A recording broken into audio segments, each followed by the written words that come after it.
நெஞ்சிலே நெருப்ப வச்சா நீரும் அணைக்க முடியுமா?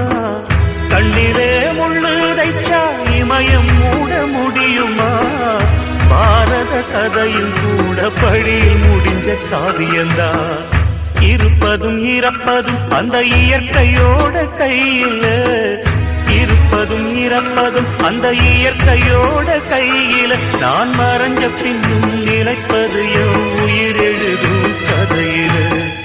சந்திரனே சூரியனே நட்சத்திர நாயகனே, சந்திரனே சூரியனே நட்சத்திர நாயகனே.